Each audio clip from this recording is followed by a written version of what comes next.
আসসালামু আলাইকুম সকলকে। তো সবাই কেমন আছেন? আশা করছি সবাই ভালো আছেন।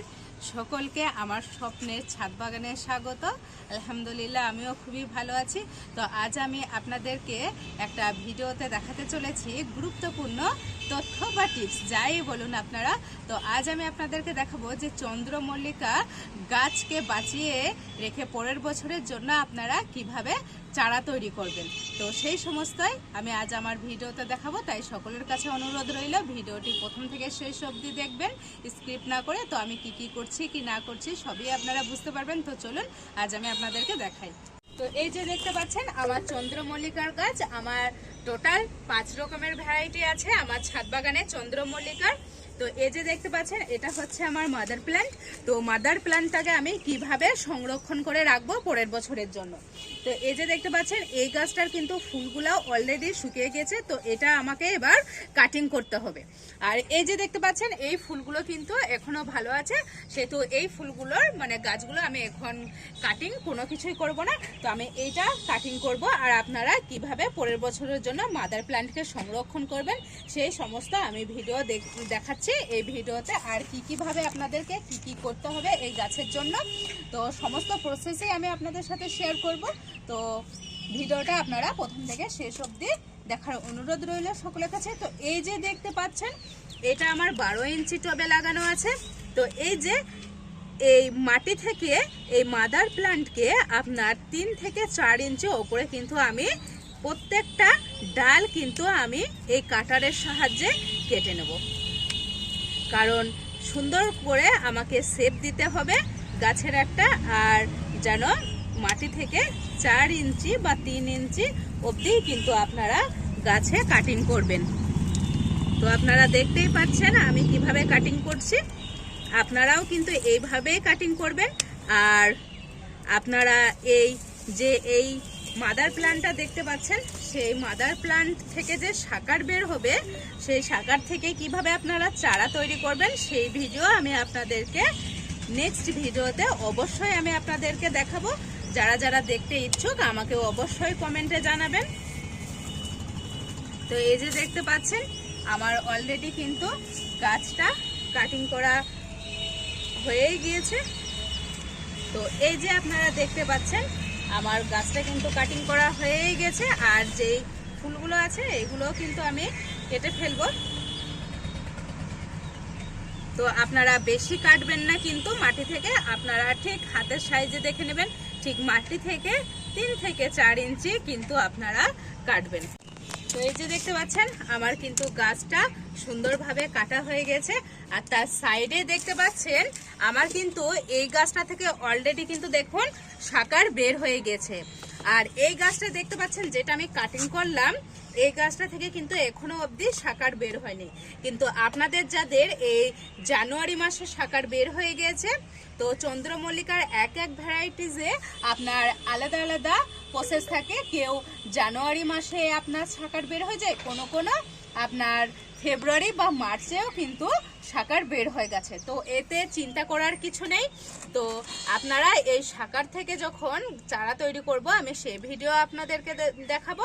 তো আপাতত আমি ভিডিও করছি যে মাদার প্ল্যান্টকে আপনারা পরবর্তী বছরে কিভাবে আপনারা সংরক্ষণ করবেন। তো এই যে আমার কিন্তু কাটা হয়ে গেছে। এবার এই কাটা জায়গাগুলোতে যাতে ফাঙ্গাস প্রবলেম না হয় সেজন্য কিন্তু আমি প্রত্যেকটা কাটা ডালে ডালে কিন্তু আমি ফাঙ্গিসাইড লাগিয়ে দেবো। তো এই যে দেখতে পাচ্ছেন আমি কিন্তু ফাঙ্গিসাইড অলরেডি ঘুলে নিয়েছি। এবার কিন্তু আমি ওই কাটা জায়গাগুলোতে লাগিয়ে দেবো। তো এইভাবে আপনারা লাগিয়ে দিবেন যাতে ফাঙ্গাস প্রবলেম না হয়। আর তো এই যে দেখতে পাচ্ছেন আমার কিন্তু পুরো গাছটাতেই কিন্তু যেই ডালগুলো আমি কেটেছি সমস্ত ডালে কিন্তু আমার ফাঙ্গিসাইড লাগানো কমপ্লিট। এবার নেক্সট যে কাজটা হচ্ছে সেটা হচ্ছে আমার যে এই টবে মাটিগুলো দেখতে পাচ্ছেন এই মাটিগুলোকে আমি হালকা করে ঘুরে কি করব একটু খাবার দেবো।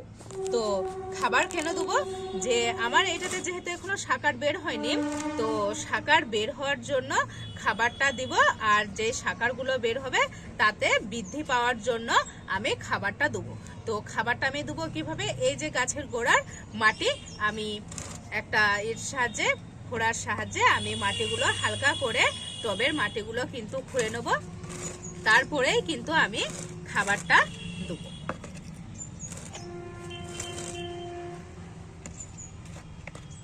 তো আপনারা এইভাবে গাছের গোড়াগুলো কিন্তু খুঁড়ে নেবেন।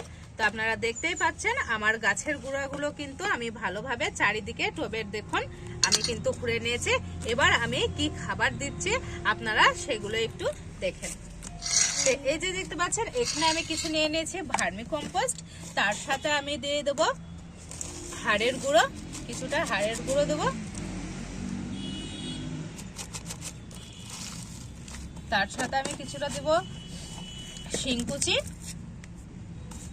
যাতে এই খাবারটা দেওয়ার পর যাতে আমার গাছের যে শাকারগুলো বের হবে সেগুলো যাতে তাড়াতাড়ি বৃদ্ধি হয়, তার জন্য আমি এই খাবারটা দিচ্ছি। আপনারাও এইভাবে দিবেন যাদের গাছে এখনো শাকার বের হয়নি। আর এই যে এখানে দেখতে পাচ্ছেন কিছুটা সামান্য আমি নিমখোল এই সারের সাথে মিক্স করে নেব, যাতে মাটিতে আমার পিঁপড়ে টিপড়ে বা পোকার আক্রমণ যাতে না হয়, সেজন্য আমি একটু নিমখোলও মিক্স করলাম। তো এবার আমি হাতের সাহায্যে সুন্দর করে এটা মিক্স করে দেব। তো দেখতেই পাচ্ছেন এটা কিন্তু ভালোভাবে মিক্স হয়ে গেছে। এবার আমি কি করব, গাছের গোড়ায় কিন্তু আমি এটা চারিদিকে সুন্দর করে দিয়ে নেব, হাতের সাহায্যেই দিবেন আপনারা। তো এই যে আমার গাছে পুরো দেখুন সার দেওয়া কিন্তু কমপ্লিট হয়ে গেছে, এই গাছটার জন্য যথেষ্ট, আমি প্রায় 2 মুঠো মতো দিয়ে দিয়েছি। এবার এই গাছে আমি কোথায় রাখবো, গাছটা কোথায় রাখবো, তারপরে কতটা পরিমাণে জল দেবো, সমস্ত কিছুই কিন্তু আমি আপনাদেরকে বলবো। আপনারা এই মাদার প্ল্যান্টকে যেন খেয়াল রাখতে হবে সব সময়, যেন যাতে সারাদিন যে কড়া রোদ আপনারা থাকে ছাদে সেখানে কিন্তু রাখলে হবে না, মিনিমাম 2 থেকে 3 ঘন্টা যাতে রোদ পায় এমন জায়গায় আপনাদেরকে রেখে দিতে হবে, তাহলেই কিন্তু শাকারগুলো অলরেডি মানে বের হওয়া শুরু করবে, আর মাদার প্ল্যান্টও একেবারে নর্মাল টেম্পারেচারে থাকবে। আর আপনারা চন্দ্রমল্লিকা গাছে যেভাবে পানি দেন আপনারা কিন্তু সেইভাবেই গাছে পানি দেবেন, কিন্তু খেয়াল রাখতে হবে বেশি পানি যাতে না দেন, তাহলে গাছের গোড়া কিন্তু পচে যেতে পারে। আর সামনে যে বর্ষা আসবে সেক্ষেত্রেও কিন্তু আপনাদেরকে খেয়াল রাখতে হবে বর্ষার অতিরিক্ত জল যাতে এই টবে না জমে থাকে, তার জন্য ড্রেনেজ ব্যবস্থাও করতে হবে ভালোভাবে। আর চলুন আমি গাছে একটুখানি পানি দিয়ে দিই যাতে সারটা সুন্দরভাবে মাটির সাথে মিক্স হয়ে যায়, অ্যাবজর্ব হয়ে যায়। তো আমি কিন্তু চলুন আর হাতের সাহায্যে আমি কিন্তু একটু সারটা মাটির সাথে ভালোভাবে মিক্স করে দেবো। তো এই যে দেখতে পাচ্ছেন এইখানে মানে ছাদের আমার সব সময় রোদ থাকে, তো এখানে আমি এটাকে রাখবো না, যেখানে আমার দিনে মিনিমাম 3 থেকে 4 ঘন্টা রোদ পায় আমি ঠিক সেই জায়গাতে গাছটা রেখে দেবো। তো চলুন আমি গাছটা কোথায় রাখছি আপনাদেরকে দেখাবো। আর গাছে তো অলরেডি পানি দিতেই হবে, তো আমি একটু পানিও গাছে দিয়ে নেবো। তো চলুন আমি কোথায় রাখছি আমি আপনাদেরকে সেটা দেখাবো। তো এই যে দেখতে পাচ্ছেন এই জায়গাটা হচ্ছে কিন্তু আমার মানে দিনে মিনিমাম 3 থেকে 4 ঘন্টা মানে রোদ থাকে, তারপরে এই জায়গাটায় আমার রোদ থাকে না। তো এখানে কিন্তু আমি গাছটাকে রেখে দিলাম, এবার আমি গাছটাতে পানি দিয়ে দেবো। তো আমি কিন্তু বেশি পানি দেবো না, যতটুকু দরকার আমি কিন্তু ততটুকুই পানি দেবো।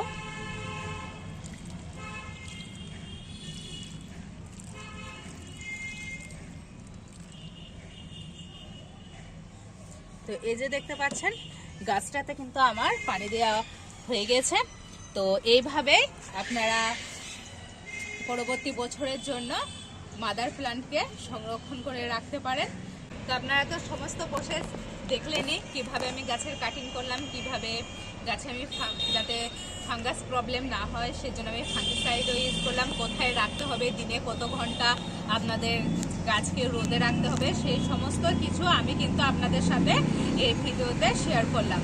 আর এই যে আমার গাছগুলো দেখতে পাচ্ছেন তো এই যে মাদার প্ল্যান্ট থেকে যেই শাখার বের হবে সেই শাখার থেকে গাছ লাগিয়ে যে এই যে দেখতে পাচ্ছেন অসংখ্য ফুল আপনারা কিভাবে পাবেন সেই সমস্ত টিপস কিন্তু আমি আপনাদেরকে এই ভিডিওতে বললাম।